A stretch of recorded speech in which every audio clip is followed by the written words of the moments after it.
Natin ngayon ng reaksyon itong pinaka-latest na post ni Mr. J. Zonza. Posted 3 hours ago. Sabi niya, no money for the men in uniform pensioners. Sad New Year. More money for congressmen and senators. Happy New Year. So, malungkot po ang bagong taon para sa mga men and women in uniform and even government employees. Yung magre-retire, Bakit? Explain ko mamaya.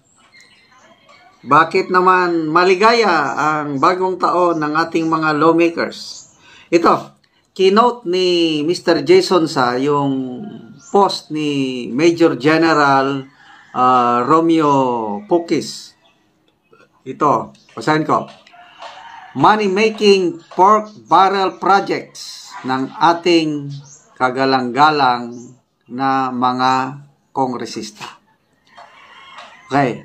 Ang pension and gratuity fund para sa mga empleyado ng gobyerno. Kabilang na ang mga nasa AFP ay binawasan ng 87.29 billion mula sa lahat ng alokasyon nito, sa original na alokasyon nito. Ang halagang ito ay isinama sa iba pang pagkukunan ng pundo at sa halip ay inilipat sa DPWH para suportahan ang mga proyekto sa flood control, AKAP at iba pang mga money-making pork barrel projects ng ating kagalang-galang na mga kongresista, mga AFP at iba pang military and uniform personnel pensioners. Sorry para sa inyo. Retired Major General Romeo Pukis. So, nangangamba ngayon ang mga magre-retire for this year. Kasi, biruin mo yung 87 billion na binawas. Dinala doon sa DPWH. So, after so many years, karamihan yan, mga about 25 to 30 years, itong mga military and uniform personnel magre-retire, magpapahinga. Alam nyo, ang sarap po yung feeling ng mag-retire. Noong 2015, September 2015 ako nag-retire after more than 34 years sa government service. One of the best moments in my life nung nag-retiro na ako. Kasi wala na akong iisipin eh. Tapos, may natanggap na lump sum. Meron pa kaming lump sum noon. 3 years, yung pension ko for 3 years, nakuha ko lahat. So, first time kong nakatanggap ng ganong kalaki ng pera. Hindi naman sa kalakihan, kaya lang, malaki na.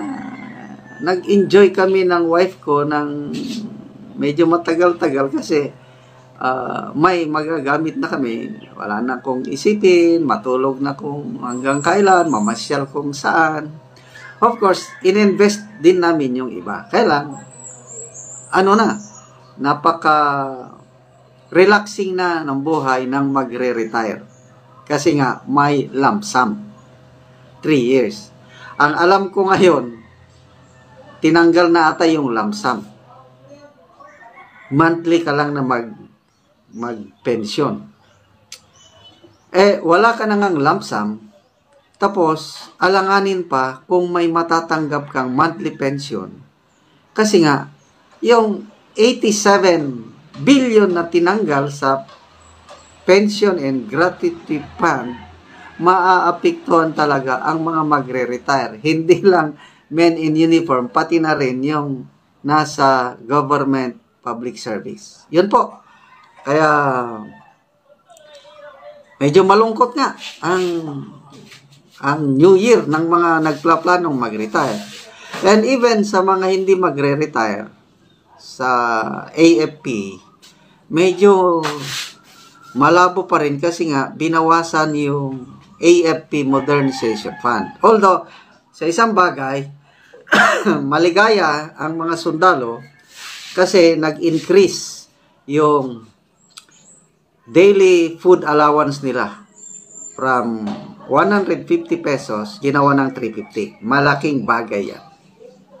Pati KAFGU, yung mga paramilitary groups o volunteer force natin na KAFGU, walang sweldo yan sa gobyerno. Ang natatanggap lang nila, daily food allowance, 150. O ngayon, dahil nag-increase yung daily food allowance ng mga sundalo, kasama ang KAFGU. So, 350 per day sa isang buwan, more than 10,000 ang matatanggap ng isang KAFGU. Kaya, maligaya. Kaya lang, sa sundalo lang yan na pangkain.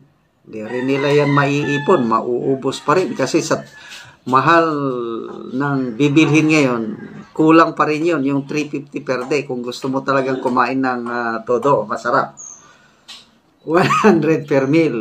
Tama-tama lang, wala kang maiipon. Okay, so, ang masama, yung AFP modernization, binawasan.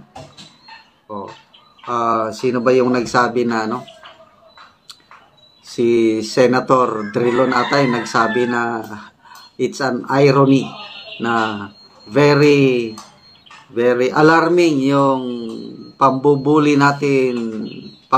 sa atin ng China sa West Philippine Sea. Napakainit yung sitwasyon. Kailangan natin bumili ng bagong armaments. Bakit binawasan pa ang AFP Modernization Fund? So, yun po. Medyo malungkot. Hindi lang mga men and women in uniform ang malungkot, pati na rin ang general public, yung prospect sa mga magkakasakit. Zero subsidy ang PhilHealth. So, anong mangyayari yan? Posible yung mga direct contributors, kung hindi man ngayong taon na ito, next year baka tataas na naman ang kanilang contribution.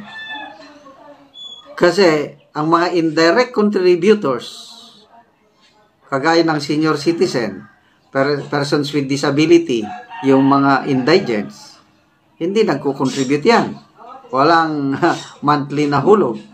Ang dapat na magbayad noon yung subsidy ng government. Wala na, zero. So, anong mangyari sa pundo ng PhilHealth? Sabi nila, marami daw. Anong marami? There is serious fiscal mismanagement sa PhilHealth. May nananawagan nga, dapat si Bakin.